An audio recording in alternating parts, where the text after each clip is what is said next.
Combien j'ai dépensé pour une visite complète du monument de la Renaissance au Sénégal? Déjà, il faut savoir que le monument mesure 52 mètres de haut et il est composé principalement de bronze et de cuivre. Il représente une famille lambda, donc un père, une mère et un enfant. Il a été officiellement ouvert le 3 avril lors des cérémonies du cinquantenaire de l'indépendance du Sénégal. Vous devez monter 198 marches d'escalier. Et avant d'arriver au monument, c'est sûrement pour ça qu'ils ont installé des bancs bien avant d'arriver pour pouvoir bien sûr se reposer quand on est fatigué.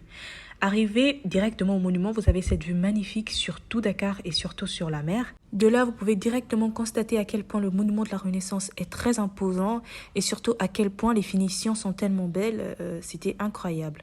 Derrière le monument, il y a un petit jardin dans lequel vous pouvez pique-niquer totalement gratuitement. C'est ouvert à tout le monde.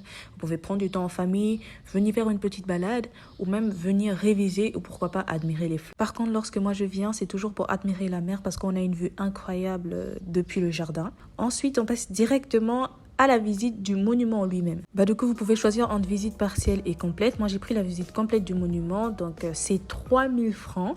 Directement, quand vous arrivez à l'entrée, vous avez une explication de comment les constructions du monument se sont faites, des personnes qui ont vraiment participé. Et pour ceux qui ne le savent pas, c'est principalement des Coréens qui ont bâti ce monument. Oui, moi-même j'étais étonnée. Là, vous pouvez admirer la peinture de la porte sans retour de Gorée pour ceux qui ont la rêve. Directement, on va au 15e étage, donc c'est le chapeau du monument.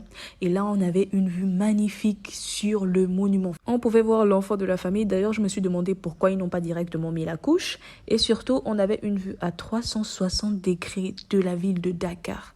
C'était juste magnifique. Ensuite, on a repris l'ascenseur direction le 3e étage. C'est l'une des premières salles d'exposition. Alors là-bas, vous allez trouver des tableaux de différentes personnalités, grandes personnalités noires ou même des anciens présidents du Sénégal. Au même étage, vous avez directement une autre salle qui vous donne un aperçu sur le cadeau de l'Angola du coup, qui a été envoyé au Sénégal justement pour la construction de ce monument.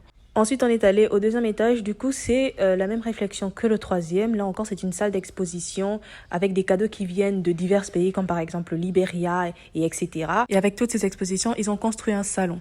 Du coup, il y avait une autre salle et cette autre salle nous emmenait directement dans l'univers royal du Maroc. Les pièces étaient magnifiques. Ensuite, on a terminé la visite par le premier du coup. Ici, on avait une exposition représentant les différentes ethnies du continent africain. Bien sûr, toutes n'étaient pas représentées, mais ils en rajouteront plus tard. Je vous conseille vivement d'aller le voir, c'était très intéressant. Et enfin, pour tous ceux qui ont des envies pressantes lors de la visite, vous avez des toilettes à l'extérieur hyper bien construites. C'est tout pour aujourd'hui, donc bisous bisous les gars.